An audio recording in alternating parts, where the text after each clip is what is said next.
Personal. Homely widow who owns a large farm in one of the finest districts in Porte County, Indiana, desires to make the acquaintance of a gentleman, equally well provided, with view of joining fortunes. No replies by letter considered unless sender is willing to follow answer with personal visit. Triflers need not apply. I know that we're a little far away from Valentine's Day, but that sounds romantic, right?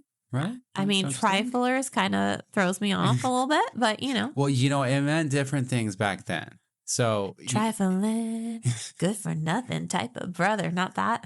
No, that's your one though. That's my one. Oh, but what if there's another one for me? So there might be, but we're gonna stop you there. Okay. So a lonely widow on a beautiful farm, and she's just looking for love.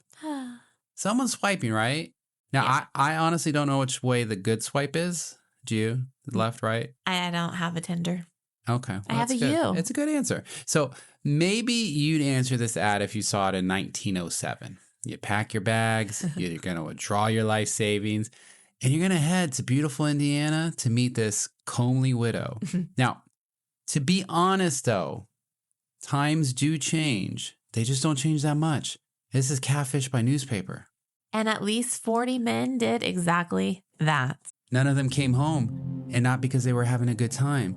At least not for very long, and not for the usual guy reasons.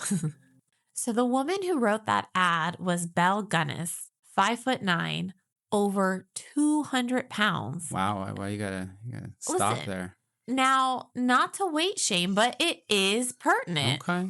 She was strong enough to lift a 300-pound piano by herself, by some accounts. And she had a system. Lure lonely men to her farm with promises of marriage, poison their coffee, bash in their skulls with a meat cleaver, dismember the bodies, and then bury them in her hog pen. Well, that's one way to rip off the Band-Aid on this podcast. And you know what? I saw a glimmer in your eye when you were recounting that story. I mean, I hope I didn't, but I think it was there.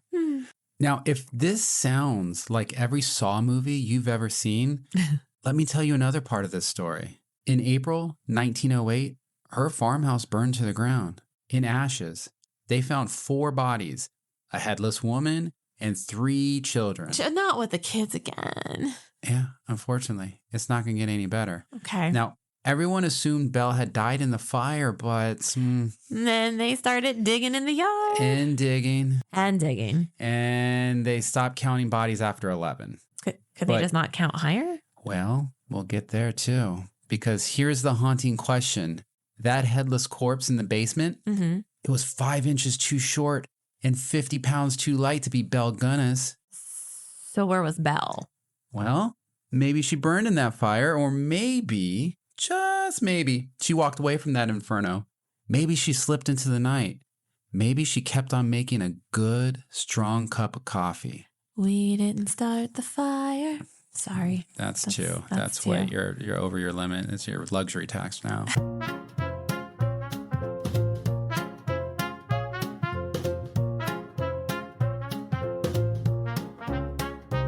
Sneaky footsteps in the night, clues that vanish out of sight. Grab your hat and magnifying glass. We'll talk this case and have a blast. Mugshot Mysteries, we're on the trail.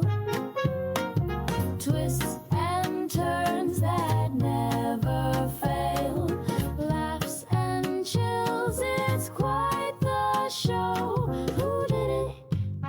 Tune in to know. Welcome to Mugshot Mysteries. I'm Gabriel. And I'm Kathryn. And today we're covering one of America's first and most prolific female serial killers, a woman the newspapers called Hell's Belle, Lady Bluebeard, the La Porte Ghoul, and my personal favorite, the Indiana Ogress. All right. Female Shrek. So, Belle Gunness, depending on who you ask, she killed somewhere between 14 and 40 people, which certainly seems like a big discrepancy. Yeah. But I guess they just figured they had enough evidence by like body 5. The FBI didn't even recognize female serial killers as a category until the 1990s. Belle was doing this in 1908. She was a pioneer in a business that few people saw coming. Yeah. Now, we'll get into the why later, but we will find that motives for women and men serial killers are really different, Venus and Mars and all that. Lord. Well, this case has everything. Lonely heart scams, insurance fraud, possible escapes, a headless mystery corpse, and I cannot stress this enough, a hog pen full of dismembered bodies. Ugh. So it's dark. It's gruesome. And honestly, parts of this are so absurd that you just have to laugh. Because as we've said before, you just got to face the world with as much mirth as possible. And you got to try to handle this seemingly senseless world with some laughs. And like the meat grinder story, we'll get there. And not too willingly, because it's not a great story. But a story is a story. And we have to tell the truth, or at least the truth as we know it. Belle Gunness was born, and are we ready for this name? Brynhild Powell's daughter, Storseth. Yeah, it's good change. She did good change. Yeah, Belle Gunness is a good stage name. Yeah. So she was born November 11th, 1859 in Selbu, Norway. It's a tiny rural village. She was the youngest of 8 children in a poor family, and her father was a stonemason. Now, off the bat, there's a story about her childhood that it may or may not be true. It's an aside, but in an effort to get into this origin story of a villain, let's go backwards a little bit. Allegedly, when Belle was a teenager, she attended a local dance while pregnant. A wealthy man from a very prominent family supposedly kicked her in the stomach, and this kick caused her to miscarry. Now, this is a horrible story, and really, again, it doesn't get any better from here. Yeah, because the man was never prosecuted because his family was too powerful. So some historians speculate this event fundamentally changed Belle, made her cold, calculating, vengeful against men. And I mean, I could see why, though. She arguably took this vengefulness just a little too far. Arguably is probably putting it a little lightly. Now, playing a little devil's advocate, and we like to sympathize with the villain. Did these men really deserve this? Well, that sympathy that you might have manifests because it allows us to really explore that dark shadow part of ourselves. It's the darkest part of us, and we can explore it without actually acting on it. This is like mental murder role play. And it's like, could I do such a thing if I was pushed? How would it feel? And am I really a 6'6" person for thinking this? And the answer is yes. Yes, you are, Judy. Yes. And interestingly, humans are biologically wired to pay closer attention to threats than to actual trustworthy individuals. Because they see the trustworthy individuals, they say, that person is safe. There is an ingrained need in us to monitor all these potential dangers that manifest as a fascination with wicked characters. Not to play, but maybe I guess we do like that one too. I do. It's why we may not love the villain, but they get our attention. There are other theories on why we fall in love with them, which we have touched on before, but let's just say that being in jail doesn't necessarily end your love life. This is a throwback to another episode, but there is a term called hybristophilia or Bonnie and Clyde syndrome. And let's just say some people really, really like their conjugal visits. Okay, listen, there are so many viral TikTok accounts of women going, oh my God, I'm going to go visit my man today for our conjugal, trying to get pregnant, not sure how it's going to go. So yeah, this is a thing. It's an epidemic, I think. I honestly wasn't even sure that conjugal visits was a real thing. It's a thing. And somehow sometimes you can get into this, not a halfway house, but a house. It's weird. Okay. And obviously I know a lot about it. So it would appear I've been watching some of these. It's it's a train wreck. What are you supposed to do? Look away? Not the one making those TikToks. Oh, God. All right. Anyway, you sneaking in a little psychology and jail time summer love. I like it. But now I have to say, I cannot talk about what my shadow self thinks about because it will terrify you for life. Oh, I believe it. I see that dark twinkle in your eyes sometimes, and I'm not lying. Every time I sneeze. Oh, it is murderous intent immediately because you do it on purpose. There's no way that's normal. You know what? As I always say, you just don't ask questions that you don't want to hear the answer to.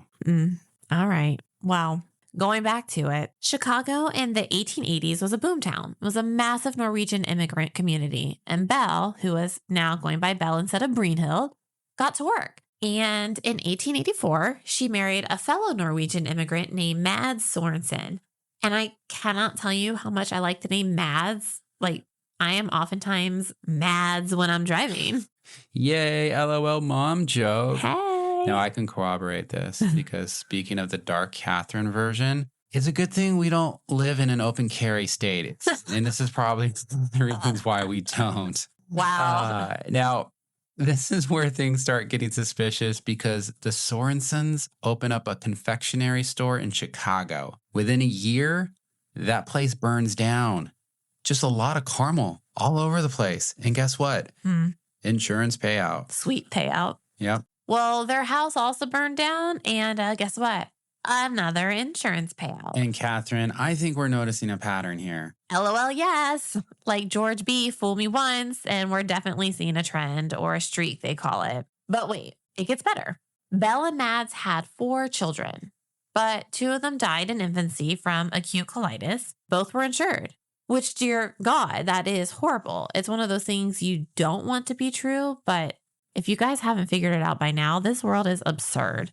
And I'm going to start being like 15% absurdist. I'm glad you're on board. I'm with you. We did cover absurdist beliefs in a previous podcast. Those lean way more into psychology and sociology if you want to check them out. ... No. So totally do it. So for this horrible story, let me guess, symptoms looked a lot like poisoning. I'm not a smart man, but I do know of probabilities. Bingo. And then we get to July 30th, 1900. Mads Sorensen dies suddenly of what doctors initially called a cerebral hemorrhage. Belle explained that he came home with a headache, and she gave him some quinine powder for the pain. And when she checked on him later, dead. Poor Mads. And you'll see a common theme here. Money. It's money. And we'll get there. Also, don't do quinine, kids. Keep your egg intact. So here's a fun fact. Mads had not 1, but 2 life insurance policies, as everyone should have. Now, one was expiring on July 30th. The other was starting on July 30th. He died on the one day both policies overlap. Now, by the way, how's those policies you got on me going? Any cash accumulation? Future plans cash in? Do you think I ever want to be the one in charge of breaking down the boxes that are my fault we have at this house? You manifest boxes. Okay. Or grabbing the strainer from the top cabinet. Yeah, well, I put things, high up. It gives me value, utility. Okay, so the point is, no, you'll live to see another garbage pickup. So do you know how much she actually collected? I am very curious. Belle collected $8,500, which in today's money... It's like $19 million. No, not quite. Not even. But it is $300,000. And that's insane. I can do math, I swear to God, but like when it comes to inflation, I'm like, what? That $2 is $15 billion now? I had no idea. So obviously that's a solid payout. Mm-hmm. Now, yeah, that's not like scratcher cards. Now, obviously, Mads' family demanded an investigation. They were absolutely convinced that Belle poisoned him. The authorities did look into it, but no autopsy was even performed, and Belle just walked away with the money. We tell those stories, and it's amazing how foobar the law enforcement is on this stuff. They could have saved 40 lives, maybe, right then and there. And as we know, in all these stories we tell, it's such a common theme with serial killers. There's always this moment where they could have been caught, but then dumb luck prevailed. And this, my dear, is where my absurdist beliefs kick in. We have plenty of stories in the closet ready to come out. And they are, no joke, just as you said, dumb luck, absurd, existential questions of what it all means if this stuff is happening next door. So, going back, what did she do with the money? You'd probably lose a game of guess, or at least I lost one to myself. She used that money to buy a 40-acre pig farm in Porte, Indiana. Population about 10,000, 60 miles east of Chicago, remote and isolated. Ooh, which is just perfect for all her dark hobbies. So Belle moves to La Porte with her 2 surviving daughters, Myrtle and Lucy. Plus, she has a foster daughter named Jenny Olson. She buys this beautiful farm on McClung Road. Nice house, lots of land, hog operation. Everyone knows the hog business, right? Oh, we totally do. And within a year, she's married again. April 1902, she marries Peter Gunness, a local hog farmer and butcher. He's a widower with 2 daughters of his own, and it seems that love blooms when watered by pig pens and smoked meats. So the hog business seemed lucrative, but he makes the biggest mistake of his life. Peter is lured by the belle of love. And sadly, seriously, incredibly sadly, 1 week after the wedding, Peter's infant daughter dies. And she happens to be alone with Belle when it happens. And of unknown causes. Yep. And 8 months later, Peter, hog wrangler, butcher extraordinaire, he himself is dead. And here's where we get to one of the most darkly numerous parts of this entire story. Belle's explanation for how Peter died. Which is absolutely an explanation that would make any 10-year-old proud. Totally. So according to Belle, Peter was reaching for something on a high shelf in the kitchen. And while reaching, a sausage grinder. You probably thought a much more gruesome use of the meat grinder when we mentioned it earlier. But no, a heavy cast iron meat grinder fell off the shelf and hit him directly on the back of the head, crushing his skull. Yeah, a sausage grinder. It just fell. On his head. From a high shelf.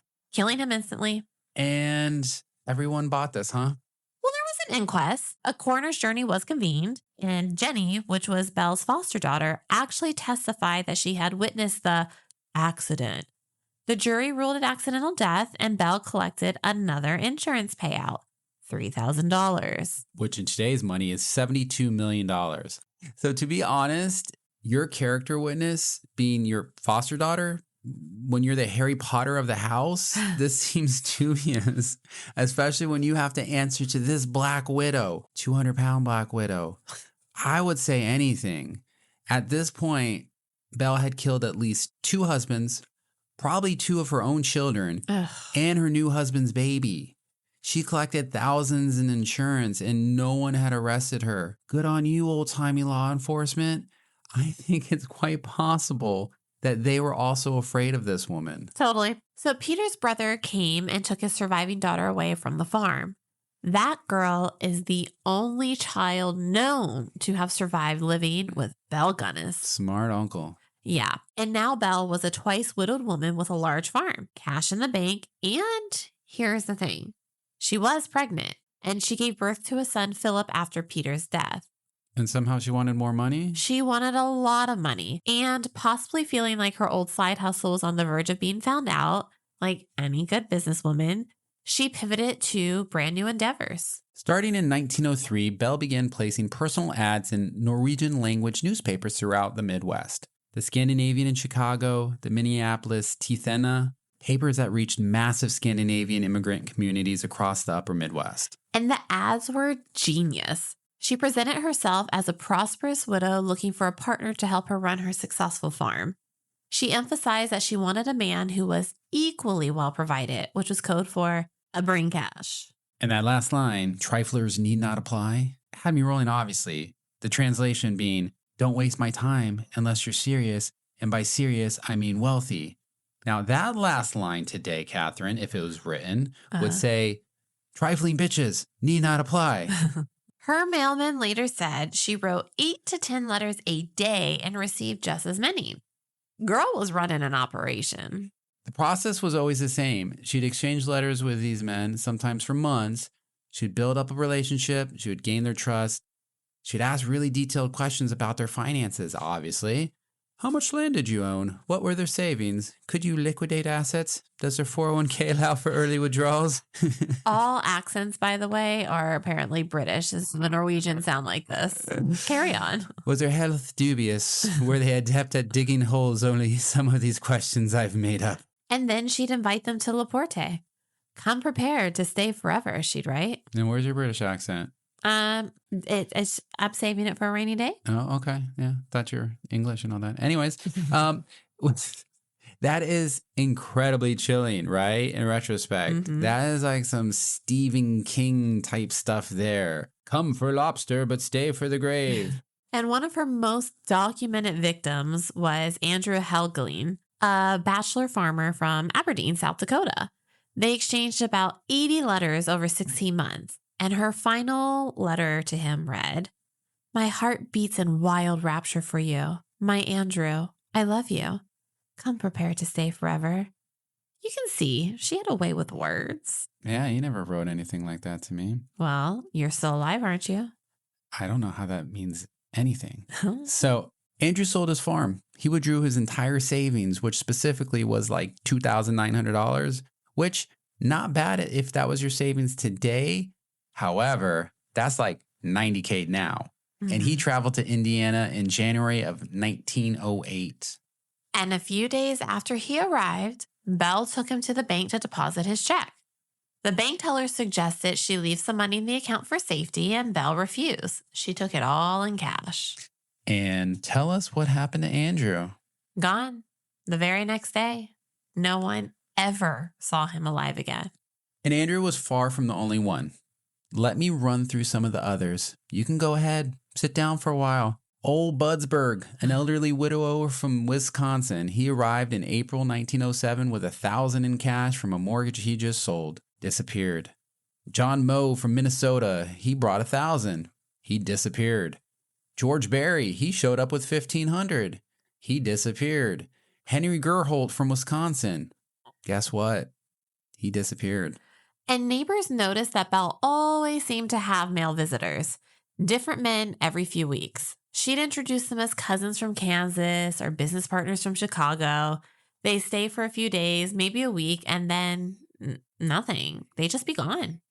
So one farmhand actually said she was careful to make the children stay away from her cousins. And then there's Jenny Olson, Belle's foster daughter. In 1906, Jenny was about 18 years old, and Belle told everyone she'd sent Jenny to finishing school in Los Angeles. And spoiler, she was finished all right. Aye. Jenny did not go to Los Angeles. Yeah, no, because Jenny knew too much. She had testified about the meat grinder accident, if you recall. She'd seen the men come and go. She was a liability. Her body was found years later in the hog pen with everyone else. Folks, Belle was a dark lady. Okay, let's pause here and talk about what was going on in Belle's head. Because when you hear about someone killing this many people with this level of planning, you have to ask, what kind of person does this? People like to say things like, that person was horrible. They're sick or they're despicable. This is less quantifiable. We also say terms like psychopath and sociopath, but they're often used interchangeably when they actually mean different things. These, however, at least you can quantify because they do in fact have very specific definitions. And I would love to take a moment to break them down. So first, neither I or Gabriel are psychopaths or sociopaths, though we have diagnosed Gabriel with narcissistic tendencies. It is not wrong for me to want people to like me. I just like to win friends and influence people. I actually have a whole system. Man, you should totally write a book about that. So anyways, psychopath nor sociopath is an official clinical diagnosis. The actual diagnosis in the DSM is antisocial personality disorder. But psychologists do use these terms to describe different manifestations of that disorder. Huh. Now that I know it's an antisocial personality disorder, maybe we are psychopaths. No, a psychopath, not me, 100%, I swear, is generally believed to be born that way. And do not sing, Kathryn. Baby, we do were not born sing. that way. Oh, Sorry, Lord, we're have on mercy. 3. There's likely a genetic component, possibly related to how the brain processes emotions. These psychopaths are characterized by a complete lack of empathy, very important. Superficial charm, very important. And the ability to mimic emotions they don't actually feel. So, they're calculated, they're methodical, they can maintain long-term plans. By description, you can see why it's quite frightening to have somebody with these tendencies develop in a way that these worst traits manifest. To be clear, psychopathy doesn't equal serial killer. Plenty of people can fall on the spectrum, but live just fine and well, kind of adjusted lives. But the thought is, there's about 1% of the population in the United States are psychopaths. But they also make between 20 to 30% of the entire prison population. An estimated 90% of psychopaths may end up incarcerated. So an important note here is that women do have a much lower rate of psychopathy. So the research shows 2 to 10 times more likely that a male will be a psychopath. All to say, in a long-winded way, she was kind of a rare bird given these two things. That one, the overall percentage of the United States that are psychopaths is very low. Even lower is the fact that she was a woman and a psychopath. So a sociopath, on the other hand, is thought to be made usually by childhood trauma or environmental factors. They can form attachments to specific people, but they disregard society's rules. They're more impulsive, more erratic, and when they commit crimes, they tend to be disorganized and spontaneous. And then there's the people that we probably run into more often, and these are the people with narcissistic personality disorder, which is Judy from Work. Now, this is characterized by grandiosity, a need for admiration, a lack of empathy, not complete lack of empathy.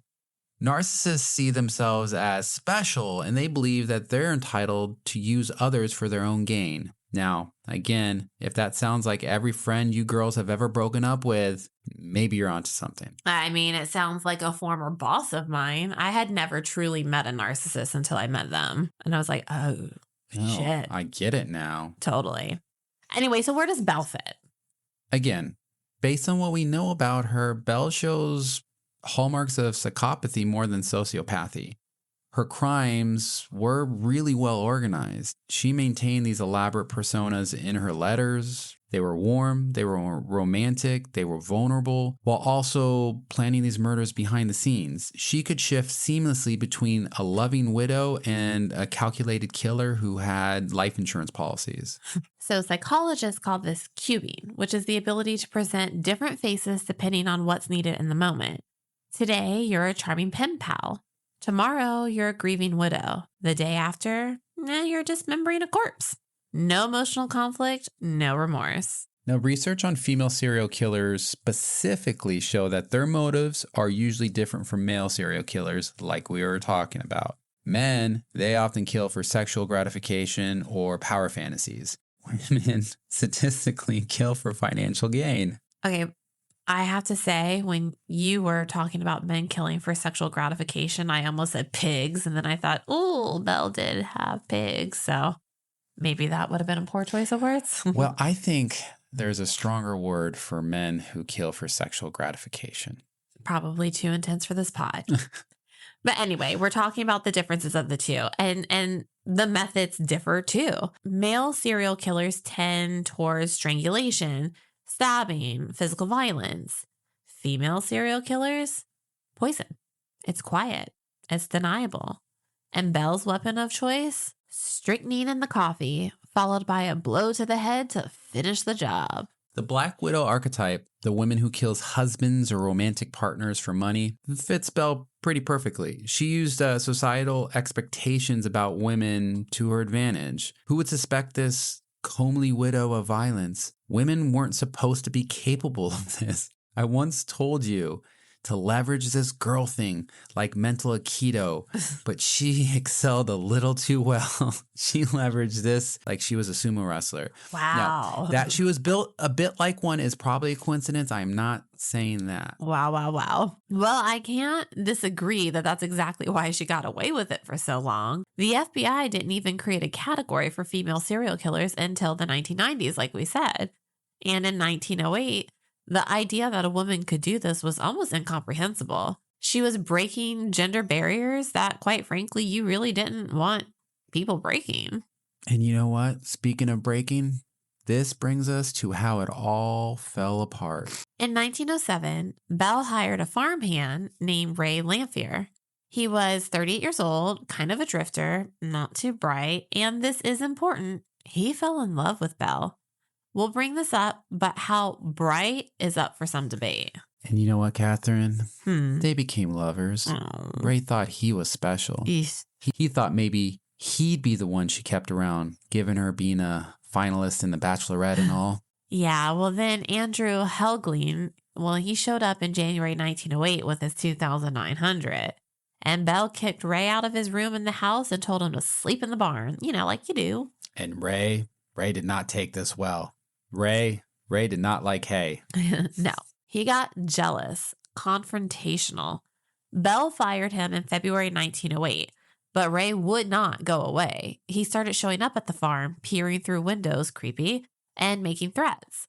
Belle had him arrested for trespassing twice.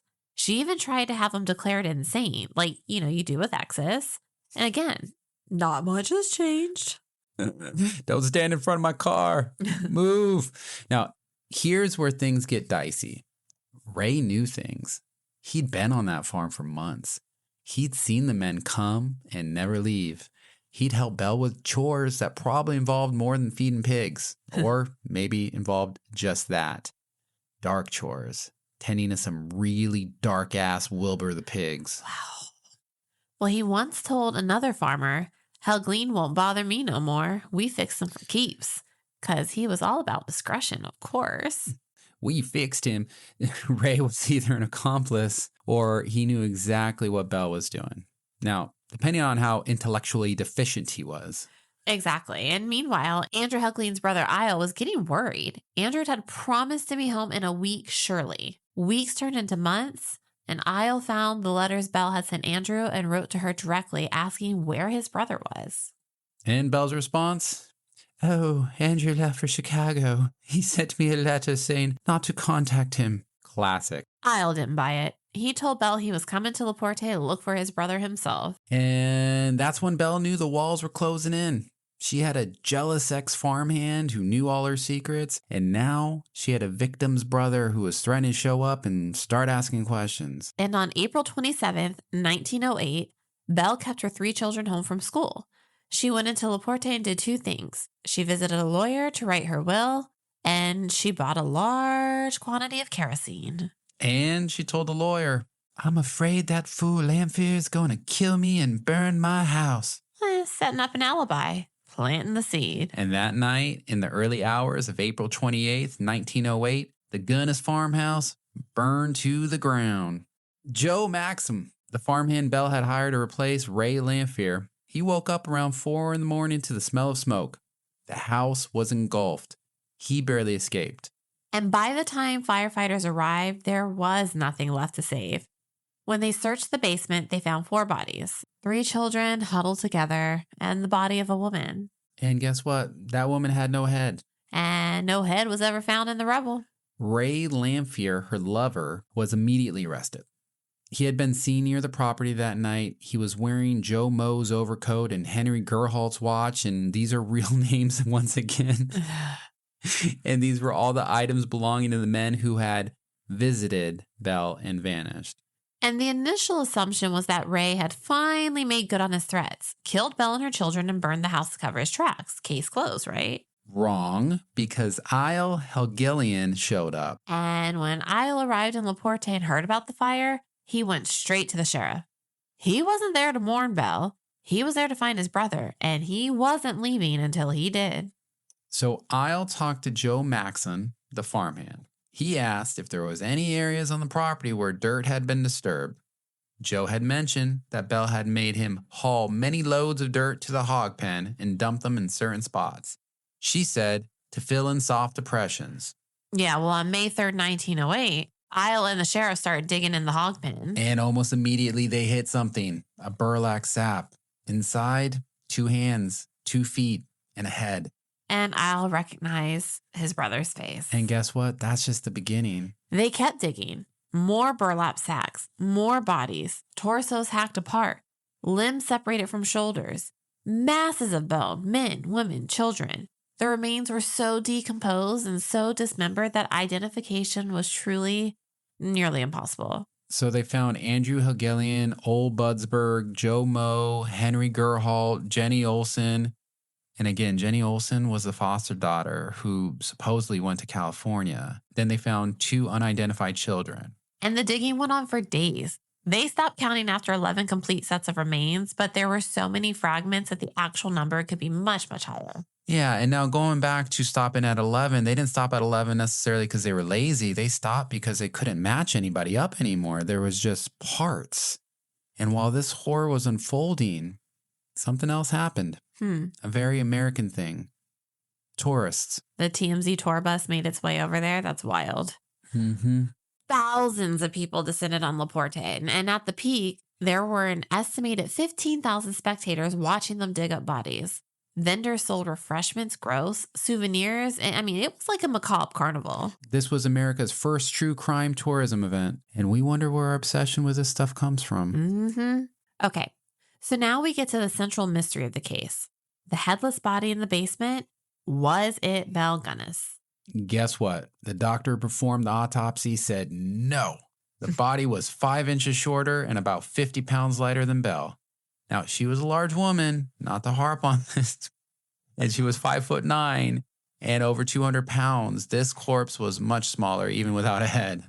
But here's the thing. During the search of the debris, workers found something. A set of false teeth with gold bridgework. And Belle's dentist, Dr. Ira Norton, he took a look at them and he said, yeah, those are Belle's teeth.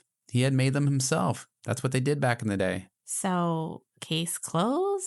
Yeah, no, not so fast. Ray Lamphier's defense attorney pointed out something interesting.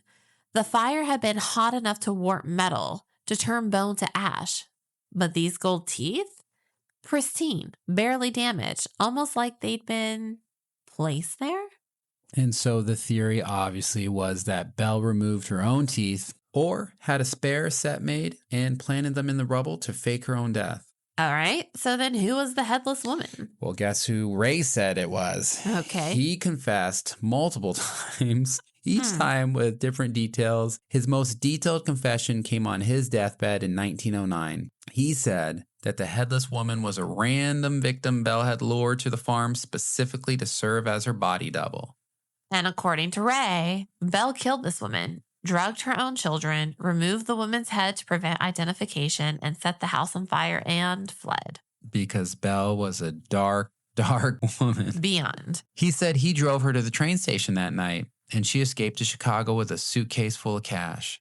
Ray claimed he loved Belle until the end. He helped her escape because he couldn't bear to see her caught. Now, he was convicted of arson, but acquitted of murder because the jury couldn't prove the 4 people in that basement were even killed by the fire. Ray died in prison in 1909, his love never faltering. Ray, you got issues, bro. So did Belle Gunness die in that fire, or did she walk away? Now, for decades, people claimed to see her. Chicago, San Francisco, New York, Los Angeles. Sightings were reported for over 20 years. And then in 1931, something happened that reignited the mystery. Los Angeles, 1931. A woman named Esther Carlson was arrested for poisoning an elderly man named August Lindstrom. Lindstrom was 81 years old, wealthy, and had been living with Carlson as her housekeeper. Shortly before his death, he added her name to his bank account. And then he died, with enough arsenic in his system to kill 40 people. So, deja vu, right? Sounds familiar? Yeah, and it gets better. When Esther Carlson's photo appeared in the newspapers, people started calling the Laporte sheriff. They thought she looked exactly like Belle Gunness, which, given what we know, she had a very distinct face. Now, authorities brought in 2 men who had known Belle in Indiana. One was a former liquor dealer. The other was a boilermaker who claimed he had talked to Belle hundreds of times. On a side note, since I've always wondered, a boilermaker is one who builds and maintains and repairs boilers. There's a union and everything, just so you know. Good tidbit. Thank you for the info. Yep. Or their Purdue, which I always wondered, is in Indiana. I always love college names since I never have any idea where they are. Like San Diego State. Well, it's in San Diego. name. Yeah. Notre Dame, I guess if you know, you know. It's in Indiana, by the way. Not that I had to look that up, like, ever.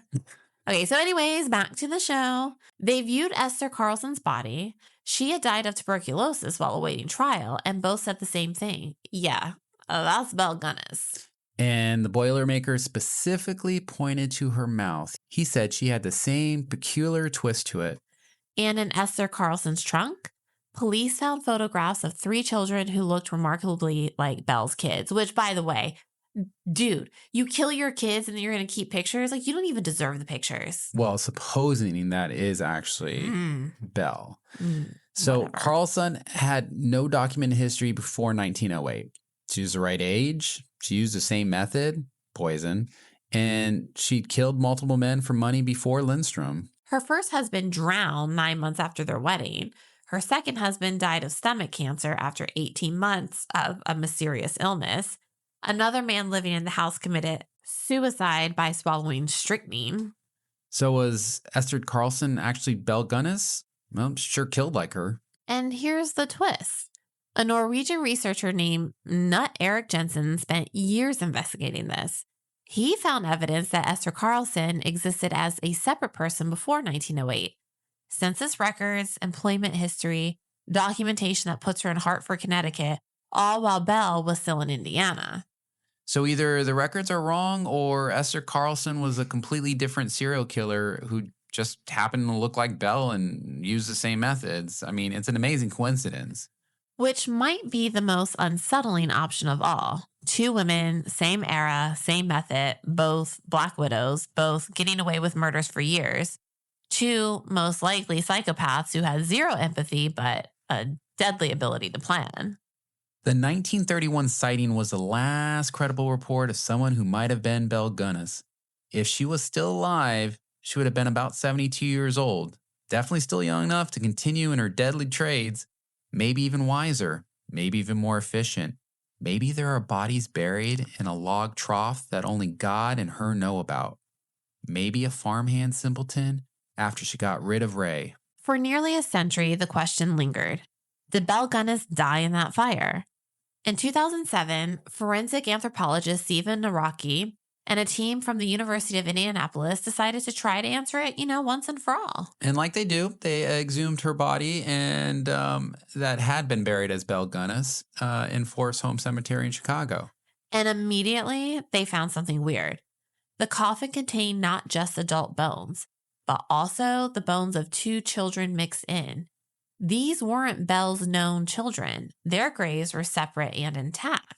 So there was more unknown victims. There was just random bones that got mixed up during the chaotic 1908 investigation. No one knows. It was bone soup. Ugh. And all had been thrown into the pot. Yeah. Wow. That visual. The adult bones were measured, and they belonged to a woman who would have stood between 5'6" and 5'9", which is consistent with Belle's known height. Which is not definitive. The real test, as always, is DNA. Now, could they find any? The team tried to compare DNA from the bones to the DNA from the saliva and letters Belle had sent to Andrew Helgillian. The result? Inconclusive. The samples were just too old and degraded to get a clear match. So, after 100 years, millions of dollars in tourism, countless books, and a full forensic investigation, we still don't know for certain whether Belle Gunness died in that fire. And the case remains officially unsolved. So, what's Belle Gunness's legacy? Beyond the body count? Beyond the mystery? Well, she became a folk figure almost immediately. There were ballads written about her, songs. The farm became a tourist destination for decades. People came across the country to see where the bodies were buried. Weird, guys. In 2018, true crime author Harold Schechter published Hell's Princess, The Mystery of Belle Gunness, Butcher of Men. Okay. And this is apparently the definitive modern account. There have been documentaries and podcast episodes, even plans for TV adaptations. Again, maybe we're basic bees for doing this, but my word, this may be the darkest yet. Belle was not one to be trifled with. But I think the most important legacy is what she taught us about assumptions. Belle got away with murder for years because nobody believed a woman could do this. She weaponized society's expectations about femininity. And every time someone wrote off a death as an accident or heart failure, they were falling for her act. The grieving widow, the lonely farm woman, the comely romantic looking for love. Today, the LaPorte County Historical Society has a permanent Belle Gunness exhibit. They display artifacts from the farm, which are burned wood, personal items, and even the skull of an unidentified victim. Now, the farm itself was demolished in 1920, but location's still known, obviously. People still visit McClung Road to see where it all happened. And somewhere, in a cemetery in Chicago, or a grave in California, or maybe somewhere we'll never find, Belle Gunness is finally resting. Whether she died in 1908 or lived for decades afterward, she's gone now. And her victims never got justice. The men who answered those lonely hard ads looking for love, just looking for a fresh start, I mean, they deserve better. So, the next time you see a personal ad that seems too good to be true, remember Belle. Remember that Triflers need not apply wasn't a cute turn of phrase. It was a warning. Triflers survived. That's the story of Belle Gunness, Hell's Belle, the Black Widow of Indiana, and at least 14 confirmed victims. But remember, possibly 40 or more. One of America's first and most prolific female serial killers. And this is a mystery that over 100 years later still hasn't been solved.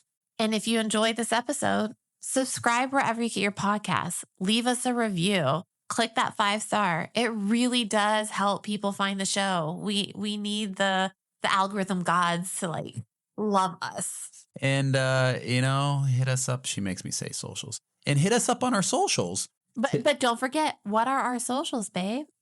I have no idea. Did Belle die in that fire? Did she escape to California? Was Esther Carlson really Belle Gunness? We do want to hear what you think. That would be Instagram and TikTok at Mugshot Mystery Podcast. Thank you. And until next time, I'm Kathryn. And I am Gabriel. Stay safe out there. And maybe don't answer any ads from comely widows. And per usual, Gabriel, what have we learned? We've learned that don't trifle. For triflers lead to more trifling, and trifling is not to be trifled with. To quote Snatch and Bricktop, what we've learned is you should always be wary of any man who keeps a pig farm. They'll go through a body that weighs 200 pounds in about 8 minutes. That means that a single pig can consume 2 pounds of uncooked flesh every minute. Hence the expression, as greedy as a pig.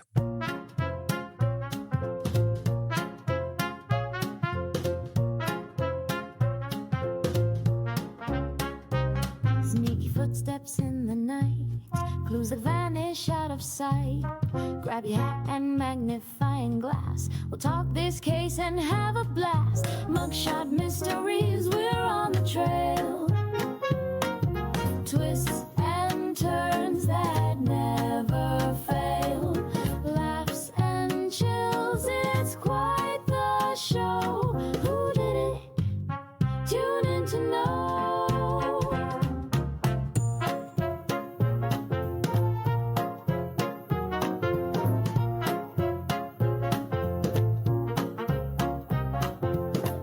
Gem, a secret note, a shady figure in a trench coat. The clock is ticking, the plot gets thick. We'll crack this puzzle quick as a click. Mugshot mysteries, we're on the trail.